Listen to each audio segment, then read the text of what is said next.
right, good morning, everyone. And what a great couple of days it has been. So George and I are getting a little intimate and cozy here. We're going to have a conversation.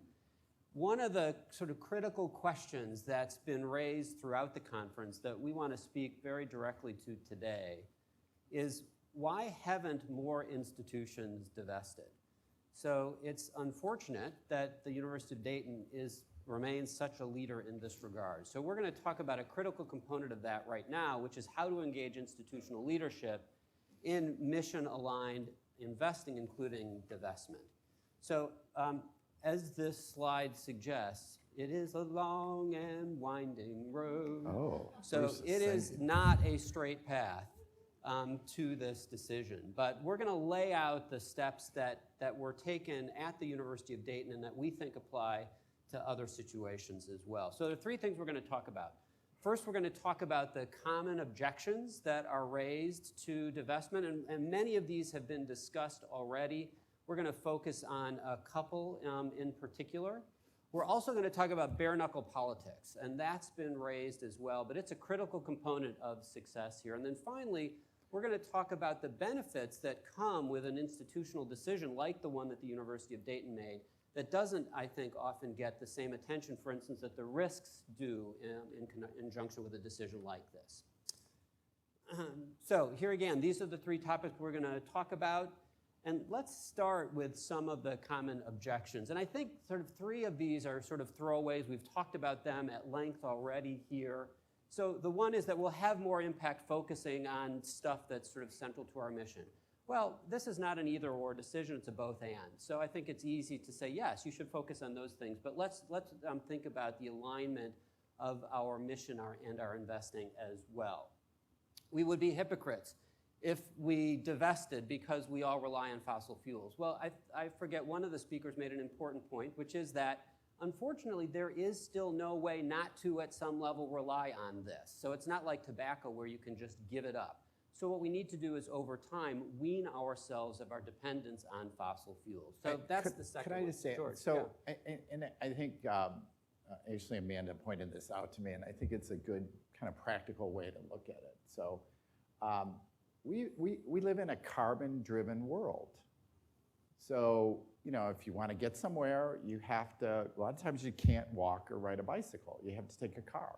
If you want to travel, I mean, you know, you got to get in something that's driven by something that produces carbon. You have no choice, but you do have a choice in how you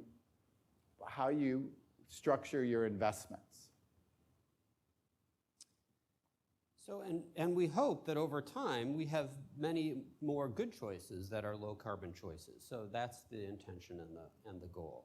And so the third objection that's been talked about is that divestment doesn't make a difference. And as we've said, listen, we're not going to bankrupt ExxonMobil, but divestment is a galvanizing symbol. And we've heard that time and time again. Marcy talked about how divestment has triggered a conversation within institutions about the meaning of money. That's a very important and powerful conversation. Father Marty talked about the symbolism of the step that Rosa Parks took in not moving to the back of the bus. So this is a powerful symbol, divestment, and that should not be underemphasized. I mean, Peabody Coal, the other day in the article in the Washington paper and the New York Times, you know, it talked about Exxon being under investigation, but I thought the really interesting part was what they're looking at with Peabody Coal. So they're going to investigate Peabody Coal for not divulging a material change to the company, which is that divestment is potentially, part of it is that divestment is going to hurt shareholder value. And that's a breach of fiduciary duty by the executives of Peabody Coal. So I looked at it as, if you could take Peabody Coal out and you could put Exxon in there, because that's the next step. So this is material. So that's a great segue, I think, to the next set of conversations. And there are two objections that I often hear from the fancy wealth managers and fancy estate planning lawyers with whom I interact.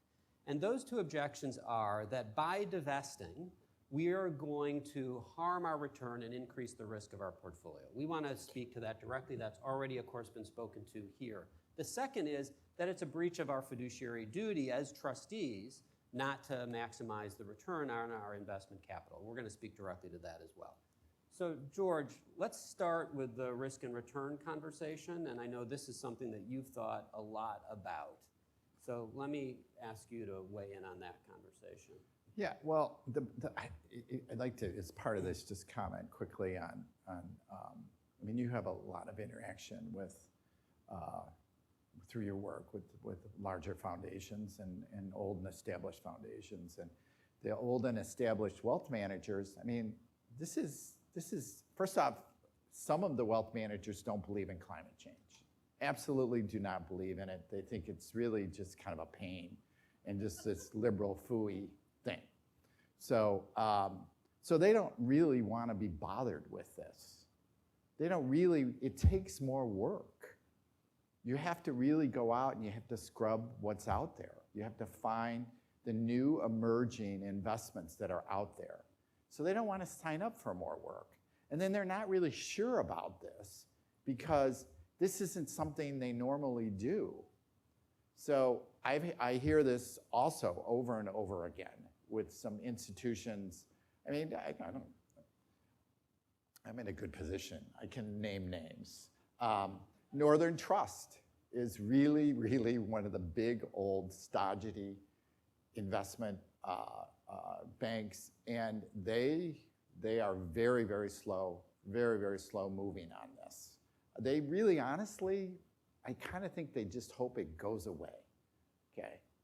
So as far as the risks, I mean, I think what Paul said in the last discussion about how you have to engage the people that are skeptical of divestment, I think that's very important. Because when you work with an institution, you know, it's your fiduciary duty to really look at an issue in all manners, you know, to drill down very deeply and look at it from all sides. And what I like to say is all the arguments really that come up, yeah, and you know, I don't like to say this to the people I'm talking to, but is that in general they're weak arguments. There's an answer for them.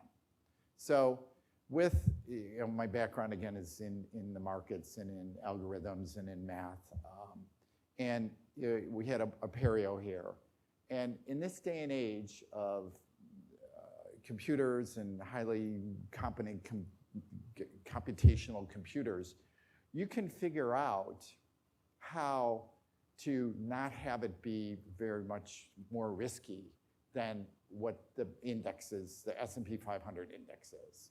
So just a quick lesson, you know, your number one goal as a financial advisor or as a fiduciary overseeing the institution's endowment is to really perform to market returns. Everybody this last couple of days said, oh, it's about making money. Well, that's only part of it, because really you only make money when the stock, basically the public equity markets go up. And I always struggled with this because as a trader, I had to make money whether markets went up or markets went down.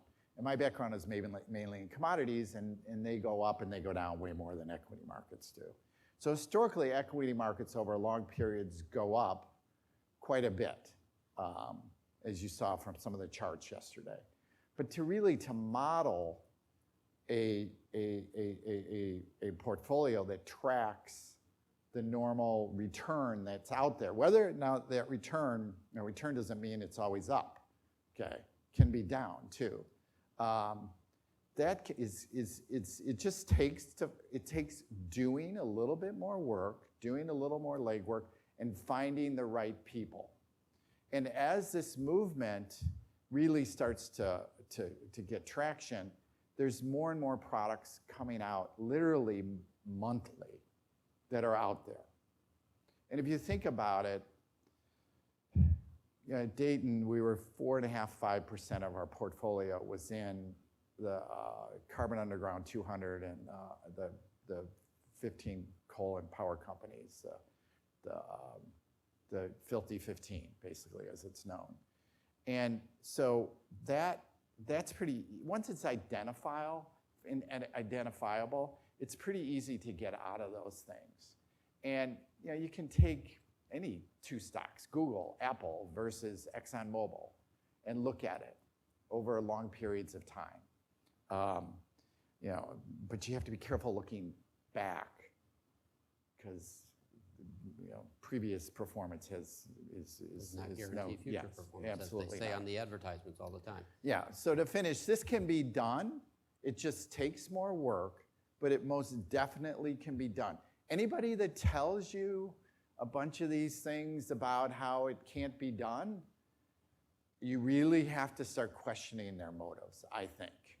If you're really a good fiduciary, you really have to start questioning their motives behind their answers. And you need to do something, you need to talk to other people, get more input, more points of view. So it's interesting, Paul talked about motivation, we'll come back to that, but I want to underscore, George, a couple of points that you made. One is, and we heard this from Cynthia Muller's panel yesterday, and you've referenced this, George, there are now an array of investment options for those who are interested in pursuing this path. So there are a number of ways of being a responsible investor and still being a mission-driven and mission-aligned investor. So we just need to take that argument off the table. It becomes a weaker and weaker argument every day. On the risk side, I want to underscore a couple of points here. The risk of remaining in fossil fuels today, I think, far outweighs the risks of getting out. So let me just identify a handful of those risks, and these have been mentioned over the course of the last day and a half. The risk of stranded assets, the regulatory risk that there might be climate regulation or that subsidies to fossil fuel companies might be reduced, the reputational risk associated with being a fossil fuel-driven company, and the litigation that might be associated with it. The New York Attorney General, as was referenced here yesterday, is investigating ExxonMobil for lies that it told with respect to climate science and climate change. And there is enormous exposure to that company as a result of potential litigation risk. Huge risk for that company. The risk of divestment. George mentioned what Peabody Coal has already disclosed on its public filings. And then, of course, there's oil prices. And if you were invested in a fossil-free portfolio over the last 5 years, you outperformed your benchmark because it was a crummy place to be. So there is all sorts of risk associated with remaining invested in fossil fuel companies, and that needs to be emphasized as well. So on the return piece, I think we've talked about that. This slide simply shows the amount of this kind of investing that's being done. And of course, as more and more people are interested in this approach to investing, there's more and more product available. So that's, I think it's trillions of dollars. Right. So, and the projections are that it's just going to continue to explode. So one quick comment. So as a fiduciary of an institution, you think it's a good idea to be invested in almost every institution except the University of Dayton, Syracuse. That's almost about it, of larger institutions, endowments over $500 million. Those fiduciaries that fight divestment are basically saying, yes, absolutely, we should be invested in a company that's being investigated for lying to their shareholders. And we think that's a really good idea as a fiduciary of this institution. So I don't know about you guys, but I would question that. Okay. So we did not actually rehearse this presentation. George, you should turn around and look at the slide that's up right now that speaks to the point that you just made. And I love this slide. Of course, Amanda found it. Thank you, Amanda. But this, in a nutshell, I think graphically makes the point that George is making. How, as a fiduciary, on the one hand, can you be talking about the mission of the institution and behind your back polluting that mission? So it just makes absolutely no sense to me. It is insane. And so I think as members of mission-driven organizations, it is incredibly important for us to lift the mission up as front and center and demand that the organizations in which we're involved are mission consistent in everything they do, including how they invest their capital. So I know there's people out there, and I know I've talked to people, and empathy, understanding is something that we all wish we were blessed with more of. So I understand that you're probably sitting there and you're saying, oh yeah, it's easy for you guys to say, that you don't know what I have to go through.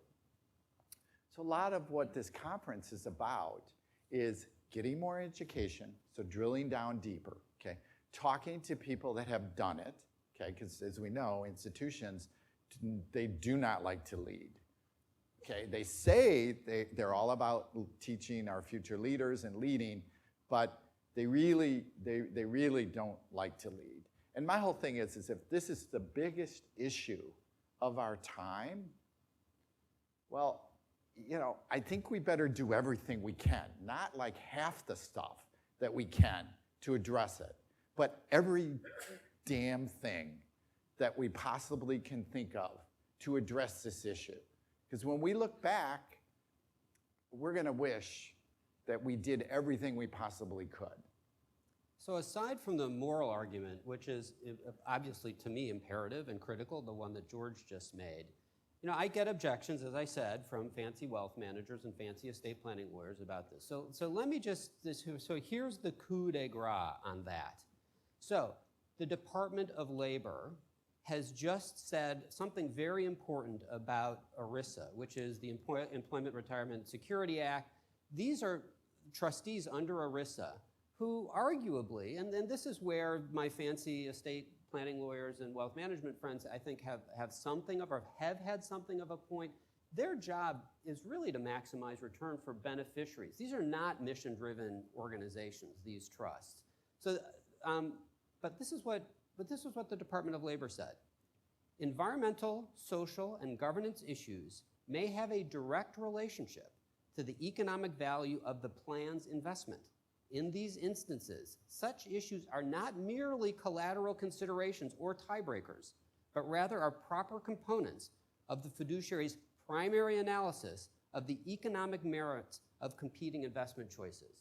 This is direction to trustees of non-mission aligned trusts. If that's what the Department of Labor is saying about those trusts, how in the world can we not incorporate these kinds of considerations in a mission-driven organization? Signed, sealed, delivered, done. Victory. Yeah, I mean, I think you said it perfectly. All right, so let's move on. Since we've nailed risk and return and fiduciary duty, let's talk a little bit about sort of bare-knuckle politics.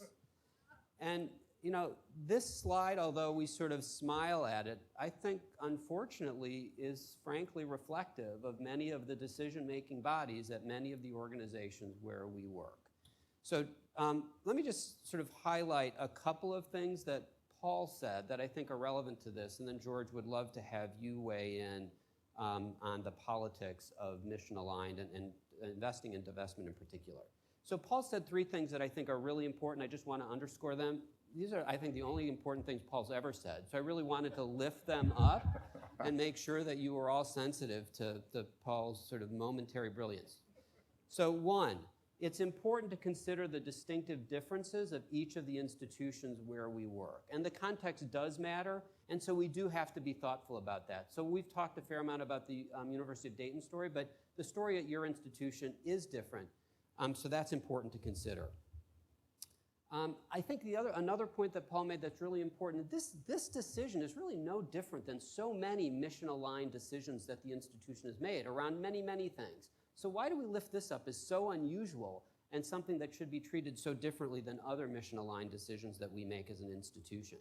And then last, we need to understand the deeper motivation that people have. What really is the nature of their hesitance about this? And there is often something else going on. So Aaron and I talked about this, for instance, at BC. There is something deeper at that institution that makes it so frightened of this conversation. And we need to understand what those motivations are so that we can thoughtfully address them over time, providing the right context, educating the deciders. So those, I think, Paul, very important points. But George, I'd love your perspective on the politics of decisions like these. So I love this slide. I mean, all of you, or a lot of you, are probably on committees and boards at institutions. And I mean, come on, isn't this really what it looks like most of the time? University of Dayton is an amazing organization. The Marinists have done just such a great job with the way the governance works. But the Marinists especially are always pushing on the diversity issue. But I think at Dayton, out of a 35-member board, and we're a progressive university, we have 6 females on our board.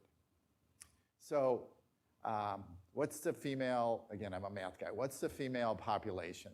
I know it's over 50%. So 6 out of 35, so, well, they almost are getting to 20%. So there's some things about boards and board committees that are really stacked in favor of the old white guys, thus this slide. And the guy looking at his watch, I think, is just perfect. Because, come on, boards and board committees, they like to do stuff, but when it gets a little controversial, it's kind of like, oh God, do we really have to talk about this? And I thought this is about, like what's for lunch today, And so I really loved working at the University of Dayton because it's accepted to bring progressive ideas to the board.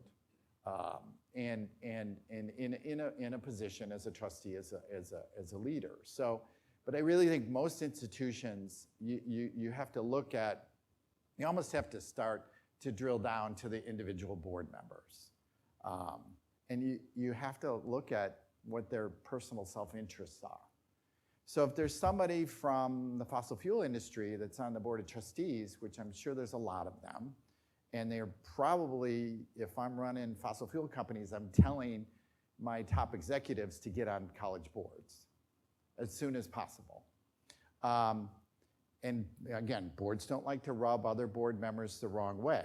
So they are doing a great job strategically, but when a fiduciary of an institution is part of the fossil fuel industry or has self-interest involved with the fossil fuel industry, I really don't think he can take a stand. I think he needs to recuse himself on this issue. And I think if you think about, that's just one strategy. The students are probably better off looking at that strategy. Administrators, in a lot of ways, although it's getting way more competitive, looking for quality administrators, in general, they want to keep their job. And they think they have bigger fish to fry. So it is very hard to engage boards on this issue. But I do think that there are trustees out there that believe in climate change. I mean, supposedly 70% of the population or 80 to 80% of the population believes in climate change. They believe something should be done about it. What's the percentage of dollars in college endowments that have got out of the business of producing climate change? It's probably 1%. So there's some logic there that I think the dots can be connected. And at some level, the divestment movement and addressing climate change in a scientific, innovative manner and in a moral manner, we're going to win this fight. It's just a question of how long it's going to take, and hopefully it happens soon enough. But the politics are very strong, and it's very easy to get discouraged. I almost like to look at it as a lot of trustees are literally in the closet on this issue. And I know at my country club, at my golf club, I am thought of as this crazy liberal, that really just does all this stuff, because I'm an older white guy, because of his wife. Okay. George, you're So- not just thought of as a crazy liberal just at the golf club. Oh, Lots okay. of people elsewhere who think you're Okay. crazy. Well, So good. I I just kinda- wanted to be clear about that. Well, I kind of like that. And so, because I care and I'm paying attention. Most people are concerned about other issues that evolve around money. And so just one last point on the old white guys. So if you think about it, what are old white guys that are on boards really good at? They're really good at making money, okay? That's why they're on the board, if you haven't figured that part out of the nonprofits, okay? And so when you put them to work on a committee, what are they gonna wanna do? They're gonna wanna make money at any cost. And anybody that scoffs at, they don't like it when I mention the any cost part, okay? And when you scoff at that, and you're an old white guy, they look at you like, what's wrong with you? Don't you get it? Didn't you read, the instructions about being an old white guy? So that sits on a board. So you have to figure out, and I mentioned this yesterday in my panel, and that there's a way to get this done. And what we did at Dayton is there were most definitely people on the committee that did not believe in climate change, but they had deep Catholic values. And they believed strongly in those deep Catholic values. And God's creation, protecting God's creation, that this was the right thing to do. They went along with it because of that. We addressed the fiduciary duty aspects. We had McKinsey come in, give a report on stranded assets, how companies that are run in a sustainable way outperform other companies. And there's a way to get this done. And then pretty much people figure out that if the majority is gonna go on this issue, they don't wanna be left in the minority. So Dayton had passed the investment committee unanimously and passed the board unanimously. Oops, what did I just do? All right, so there you've got the sort of from two old white guys, a little bit of sort of insight about how to work with the old white guys. But I also want to call out the grassroots. We heard 3 students talk yesterday, and I know I speak for many of the people in this room that it was among the more inspirational sessions that we've had here. And the grassroots, the importance of the grassroots cannot and should not be underestimated. So at a university, it's the students, perhaps it's some alumni at foundations, it's the grantees, it's the staff. So we need agitation from the grassroots. And so I just want to sort of thank all of the grassroots agitators here for that work and emphasize how critical it is in ultimately influencing the deciders. So thank you for that, and really appreciate it. I will say, Marcy said something that gave me some pause, which was the strategy of an institutional decision maker to deflect responsibility, if you will, to the grassroots. So we need to be mindful that we continue to engage the institutional leadership while also engaging at the grassroots. So let's talk about the last of the 3 main topics that we wanted to address, and that is, I think, the not often enough talked about benefits that come with mission-driven investing or divestment. So I know that has been the experience at the University of Dayton, and so George, I'd love you and Paul, I know you've thought deeply about this as well, to talk a little bit about those ancillary benefits. Well, I think I want to talk to really what should be the most important one, and I want to make a few comments about your last comment, or add to it. So it's really important to the students that we just don't talk the talk, okay? And that there's meaning behind the mission of the institution and that we stand behind it, and that we're creating at Dayton kids to learn, lead, and serve. So, yeah, I just speaking as a board member, so students, so where are the students? This is about students. Dan Kern and Paul Benson do a great job. Last night, I I was looking at the table arrangements, and I tried to make some changes. And Paul pointed out, he said, well, you know, we really wanted one student at every table. And I'm like, oh my God, the students, okay, you know. So this has something to do with them, right? So, I mean, it's their future. And the students, I can tell you what boards really do not like. They hate when the students protest. They hate when the students are disruptive, okay? So, you know, if we could teach our students one thing, you know, well, it's supposed to be great to be disruptive, you know, when it comes to technology. You know, that's the big word. But God, don't be disruptive anywhere else, okay?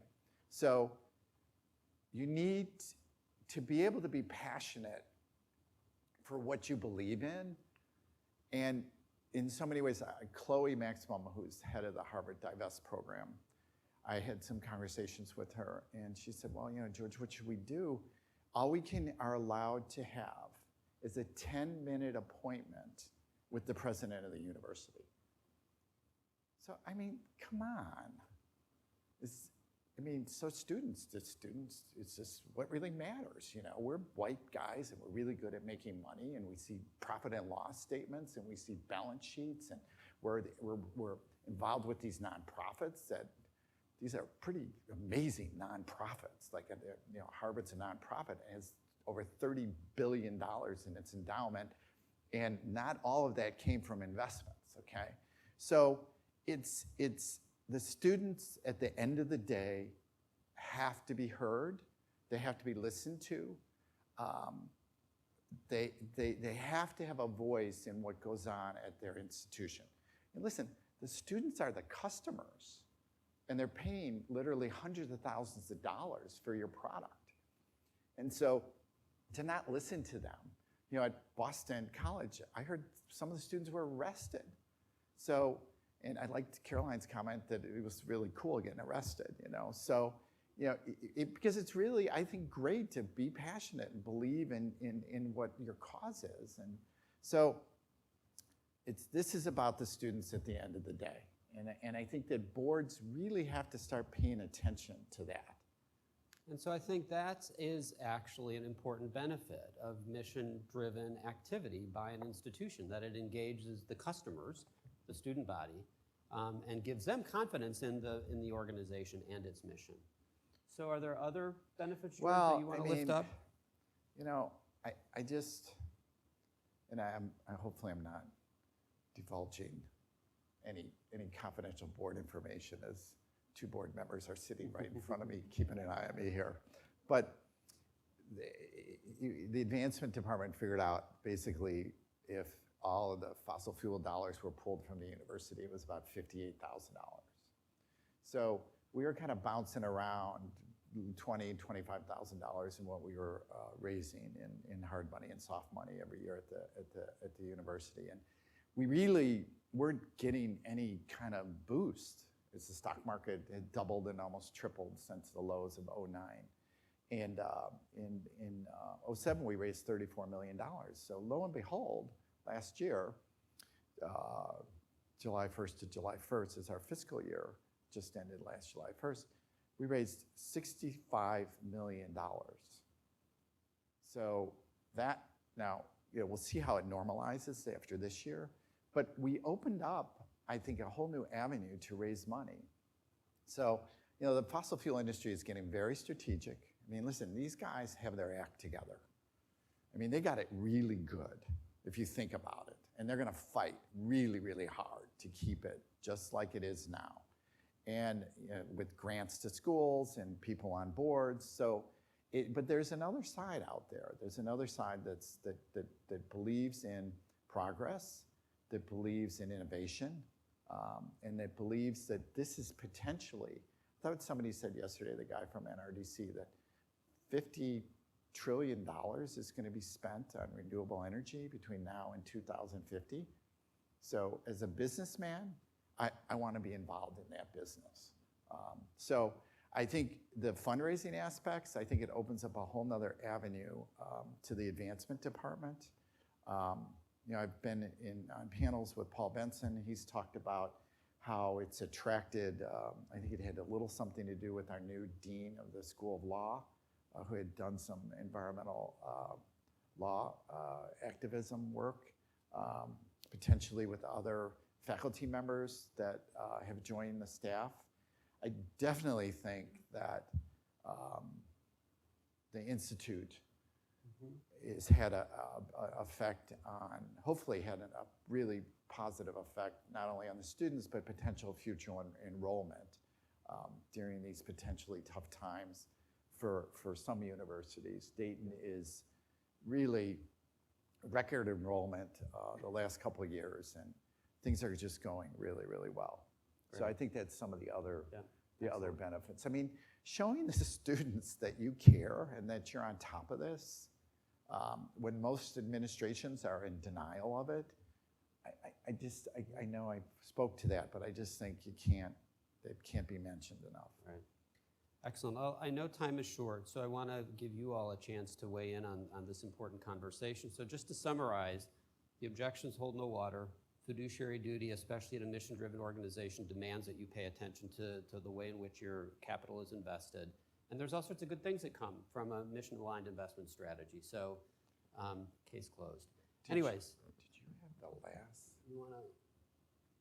So I'm sorry, Bruce, but I know some people that are in charge here. So might go a couple minutes, just give me a couple minutes. So I think this is really important. So you look, when Dan Curran made the announcement on CNBC, and they cut to the head of Shell, who basically said, well, if they don't want to make money, then that's their problem. And then they came back to Dan, and Dan I'm telling you, we're so blessed to have had Dan Curran at this university for the last 14 years. He's a true visionary and a true leader. But what they did is they scrolled the names of all of the Catholic institutions in the United States as he was making his final comments. And that really, really struck me. It was so powerful. Because if the Catholics would get behind this issue and be together on this, it would be amazingly powerful. George, let me just underscore that point. If you look at the operating budgets of all of the Catholic institutions just in the United States, the total operating budgets are about $175 billion. That's the operating budget. So the capital that those institutions have is some multiple of that. 2 times, 5 times, 7 times. There's a huge amount of capital resident within Catholic institutions in this country. So the ability of the Catholic community to provide leadership and to make a difference with respect to this issue is huge. And another final comment. So one thing that doesn't compute for me. So if you look at, I won't mention names, some other institutions, they're really making a very strong effort on the invest side. And I think that's great. I really think that's great. And I do think when they're challenged with divest, a compromise is the invest side. So that's good. But what doesn't compute for me is that on the one side, you're investing in renewable energies, new technology, disruptive technologies. But on the other side, you own all this fossil fuel. And how much do you own and how's it doing today? And how much money did the companies that you own spend on finding more of it? And what somebody said yesterday, if 65 to 70% of the known fossil fuels has to stay in the ground or else the Earth's ecosystem starts to break down, do you think as a fiduciary it's a good investment to be in those companies? So it really, I know this is radical, but do you really want to be invested in destroying God's creation? And that's the science. All these institutions are very much behind science. That's what the science says. So I don't really get it how, on the one hand, you're well, actually, I do get it. It's because all that matters to you is making money at any cost. Well, why don't we end there? and yeah, offer the chance. Marcy, you have your hand up, and looks like there's a handful of questions. Oh, well, Amanda, yes, okay, we're paying attention. I just had a quick question. How important was it to have Father Marty on the investment committee, or in any Catholic institution, to have a sister or clergy to morally ground hard-nosed business people? Well, it's kind of interesting, you know, because I'm just from my background in being on the trading floors in Chicago, you become extremely observant, and you have to look for certain tells or signs. And when Father Marty speaks, everybody shuts up. Everybody listens. And, you know, there's no way, you know, without Father Marty that this would have happened. And he has been just in so many ways so important to this movement. And, you know, with his background and where he's been in his life, I think we're just so blessed to have him involved at the university.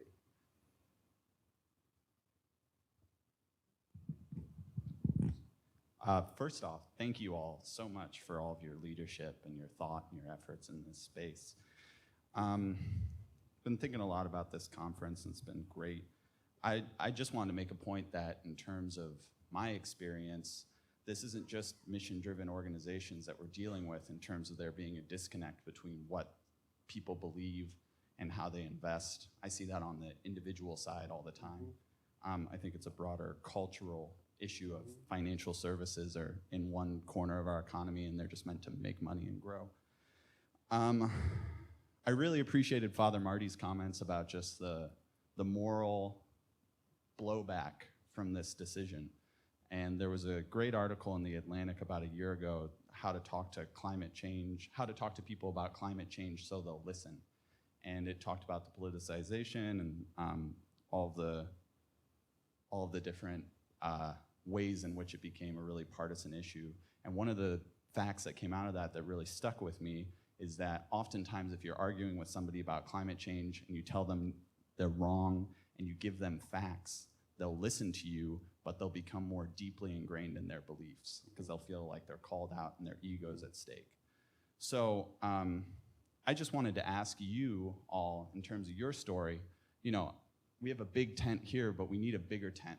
And we need to invite those people in that might not necessarily agree with us and might have that pretty deeply ingrained cultural belief that financial services are to make money, and that we need to really create that, you know, whether it's through the media like Susan Goldberg was talking about or through all efforts. So how do we invite people in? How do we walk that balance in our efforts as we leave this conference? So I have a couple of thoughts, and then George, I'm sure you do as well. I mean, I think that question speaks to some of the things that Paul said, which is that I don't think well, first of all, it speaks to understanding people's motivations. I mean, what is driving a person's particular objection to considering, say, climate action as a component of an investment strategy? And that motivation is going to be different depending upon the particular person. And then I think it is the question of sort of patience and time. You're not going to convince them instantly to change a position in which they're deeply ingrained. So you need a process. You need a thoughtful process where voices are brought to bear that I think help address whatever the concerns are that particular person has. I do think, and this is perhaps what gives me the greatest comfort, time on the one hand is not on our side in that we need to move quickly. On the other hand, you look at the younger people, and there is just no question but that they accept this challenge and that they recognize that something must be done about it. So while we don't have a lot of time to address this issue, I think we have a younger generation that is going to provide real leadership on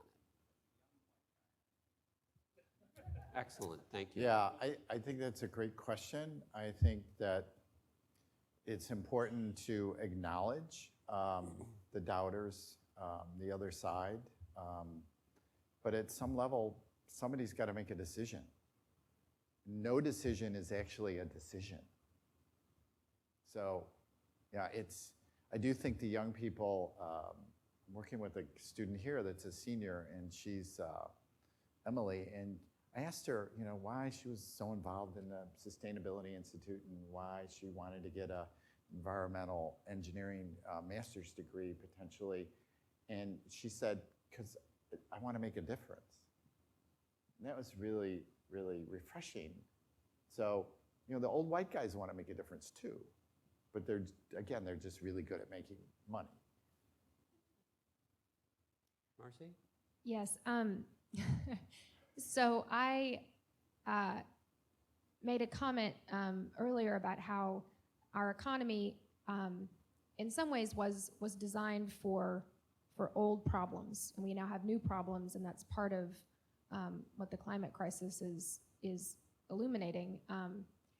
And I just came from the from the Socially Responsible Investment Conference in Boulder, Colorado. And while I was there, I met this really fascinating man he's Southern Baptist and is conservative and Republican and is financing the spread of solar panels on churches in the South.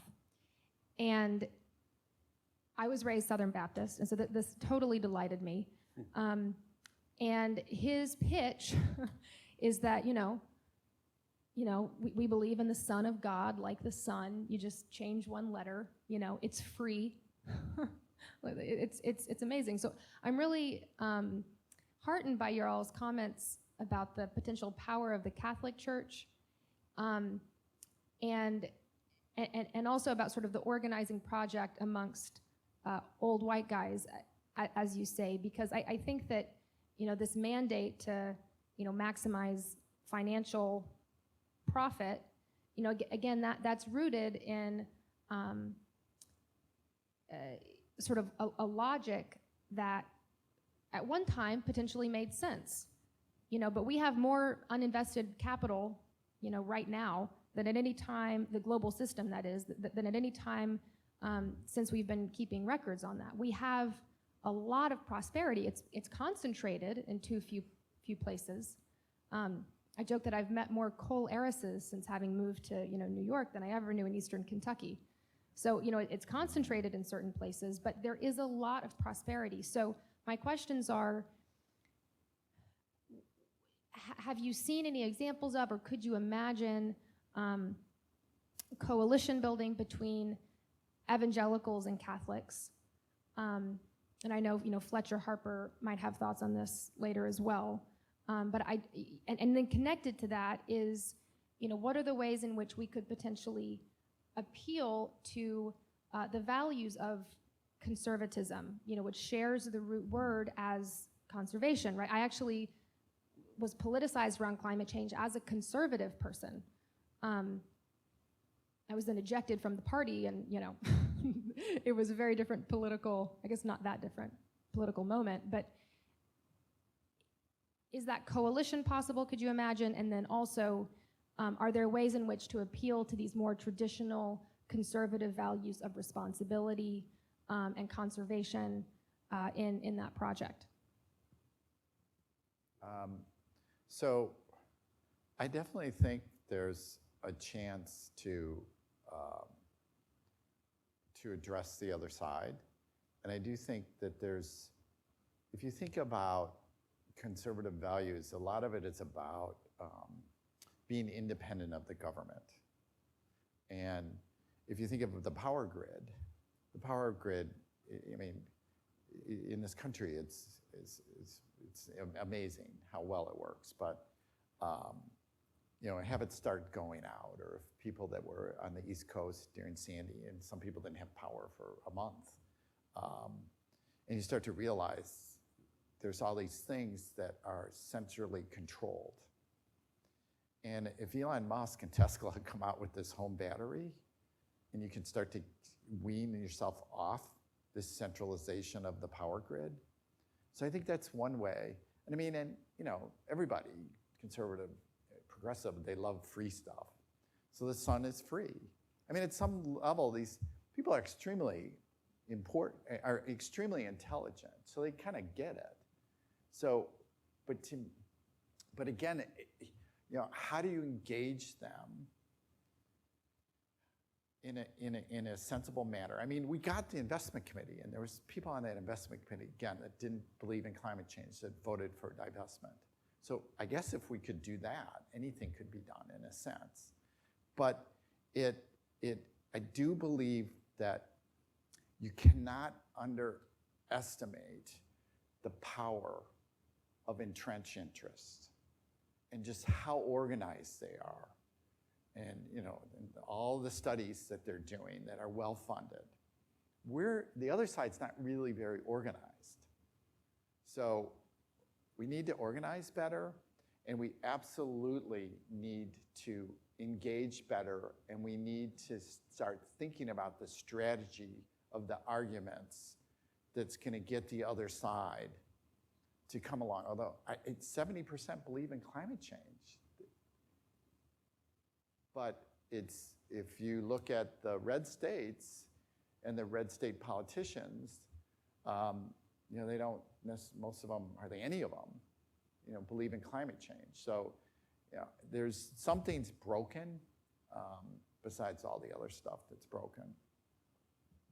And I guess I would only add that I do think there's an opportunity to build a broader coalition within the faith community, and I think it's important to recognize that we need to meet people where they are. And so understanding people's motivation and addressing, unfortunately, this issue has become deeply politicized, and that makes it harder. Yeah. I know time is short, so I'll try to be quick. But to answer your question, the Evangelical Environmental Network and the U.S. Conference of Catholic Bishops have been in partnership for 25 years. So there's a National Religious Partnership for the Environment has been around for that long, and it includes those two groups as well as the National Council of Churches and the Coalition on Environment and Jewish Life. I just want to add a few. So I'm Dan Missler with the Catholic Climate Covenant. We've been sort of central to the Catholic response to climate change for 9 years. We've been around since 2006. We just got a big gift this past June from Pope Francis, so we're working overtime. Just a few more numbers in terms of the size and scope of the Catholic community. And I say these only I have learned so much these last couple of days. I say this only to invite people to connect with me and others to try to figure out how we do divestment, how we do investment, how we do shareholder resolutions, whatever it's going to be within the Catholic community. So we're 22 to 24% of the Catholic population in the United States. There are 17,000 parishes, 228 Catholic colleges and universities. We have the largest private social services network with Catholic Charities USA. Catholic Relief Services operates in 100 countries around the world. There's 70,000, nobody knows really, 70,000 Catholic-owned buildings in this country. There's an enormous footprint that we have and an enormous potential to do good. And especially under the inspiration of Laudato Si and Pope Francis, I really think we need to step up and be leaders. We need your help to make that happen. So just want to add that comment. Excellent. Thank you, Dan. Yeah, Marcy, so just one. So Fletcher was telling us at dinner last night, and Ellen, about the I don't know if it was really a procession. I don't know if it was necessarily a protest at the Vatican that he did earlier this year. And that there was Muslims, there was Buddhists, there was Hindus, there was Christians, Episcopals, Catholics, and Baptists, and they're all, and there was thousands of people, all came together to, I guess, kind of get the Pope's attention with this procession into the Vatican. And they got his attention, and he acknowledged them during his daily, when he comes out and does his prayer service. And so this is a natural for the faith-based organizations to get together. And I really believe as far as grassroots are involved, that's a great place to have this really, really catch hold.